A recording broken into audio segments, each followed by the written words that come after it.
Procesos de ramificación es el título del capítulo que empezamos hoy. Los procesos de ramificación son modelos probabilísticos que sirven para estudiar la evolución de una población a lo largo del tiempo. Según estamos trabajando con el tiempo continuo, es decir, si los individuos pueden reproducirse en un momento cualquiera de un continuo, diremos que el proceso de ramificación es en tiempo continuo, y en caso en que los instantes de reproducción se miden en etapas fijas, hablaremos de procesos de ramificación en tiempo discreto. En esta asignatura lo que vamos a trabajar son los procesos de ramificación en tiempo discreto. El objetivo principal de los procesos de ramificación es el ser capaces de predecir qué va a pasar con la población a lo largo, y es decir, si la población se va a extinguir, si va a explotar o si por el contrario se va a permanecer estabilizada en unos límites, ¿no? Si va a permanecer estabilizada entre un límite y otro. El proceso o el modelo, el problema original que motivó este tipo de procesos es la desaparición de un apellido.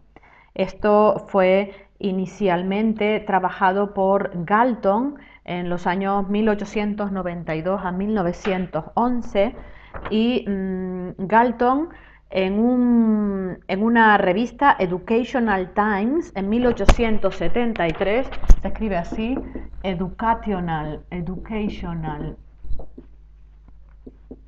Times, estamos hablando de 1873, publica una pregunta.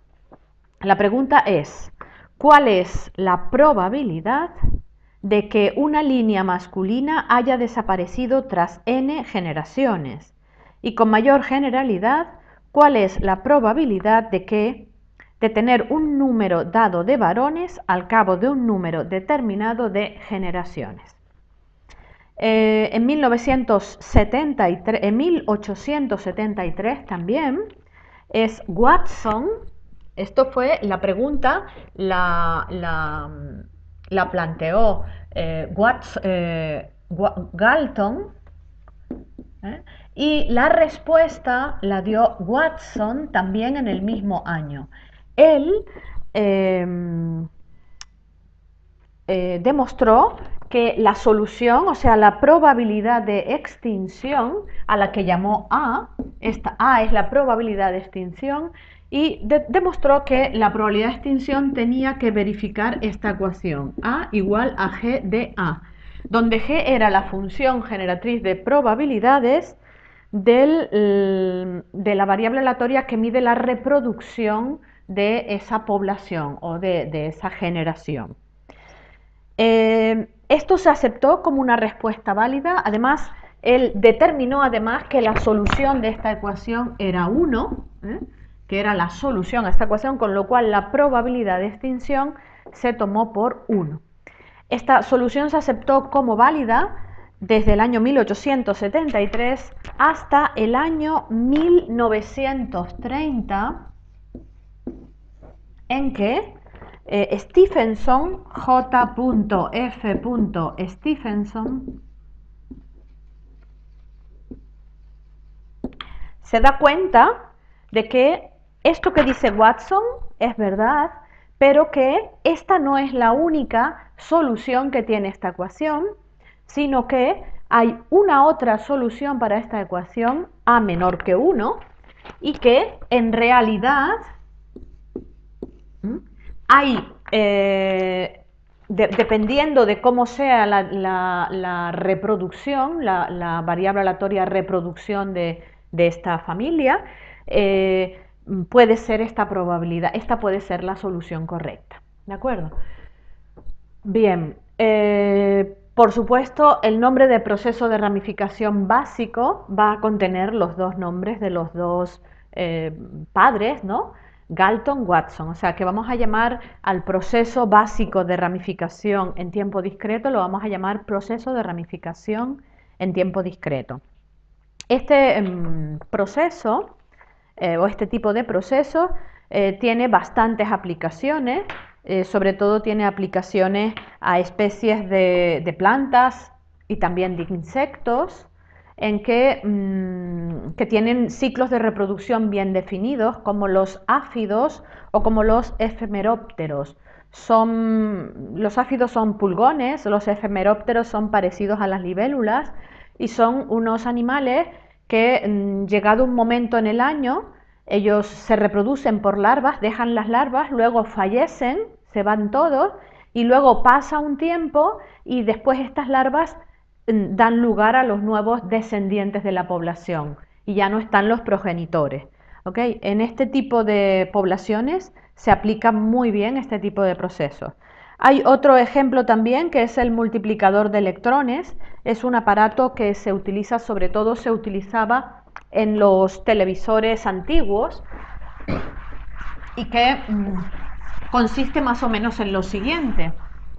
Este es otro ejemplo. Se llama multiplicador de electrones y es un aparato que lo que hace más o menos es lo siguiente. Aquí tenemos un cátodo, este es el cátodo aquí. Aquí hay una serie de placas metálicas que están a diferente potencial, puesto que aquí la diferencia de potencial entre abajo y arriba va de 1000 a 2000 voltios, por ejemplo, podrían ser diferentes voltajes. La cuestión es que la luz entra aquí, a ver, esto hace una cosa así, y entonces la luz rebota contra la primera placa y al chocar suelta electrones. Estos electrones, como esta placa está a un potencial más elevado, son atraídos a la siguiente placa y cuando estos electrones chocan vuelven a soltar de repente 2 electrones o 3 o 4 o 20, los que sean, y como son atraídos por la diferente placa porque tiene mayor potencial, así se van multiplicando, de manera que finalmente cuando la imagen sale al televisor ya sale al tamaño que el televisor, del monitor del televisor. Esto se utilizaba sobre todo, se utilizaban en los televisores antiguos, no en los del momento presente. Otro ejemplo para este tipo de fenómenos, para este tipo de procesos, serían las reacciones en cadena de neutrones en reactores nucleares o bombas atómicas. Naturalmente, estos son modelos que se desarrollan a lo largo de un continuo, porque como se van los neutrones emitiendo en cuerpos radioactivos, sucede en un continuo. Lo que nosotros hacemos para aplicar los procesos de ramificación es discretizar el espacio y entonces tomamos periodos, pues a lo mejor de 1 minuto o de 2 minutos y vamos haciendo que al discretizar el espacio podemos aplicar los procesos de ramificación. Y otro ejemplo, otro fenómeno que se modeliza mediante este tipo de procesos es lo que se conoce como la división celular, tanto la mitosis como la meiosis. La división celular, la mitosis era cuando una célula se descomponía, ¿verdad? Se dividía en 2 células, de manera que en la siguiente etapa ya no tenemos la célula madre. Esta sería la etapa 1, por ejemplo, donde tenemos una célula. En la etapa 2 tenemos 2 células, luego estas 2 se van a su vez a descomponer en 2 más, o en 2 o en 0. O sea, aquí la ley de distribución o la ley de la reproducción sería 0 y 2. Cada célula tiene o 0 si muere, o 2 con una probabilidad, ¿no? Esta sería la ley de distribución de la descendencia.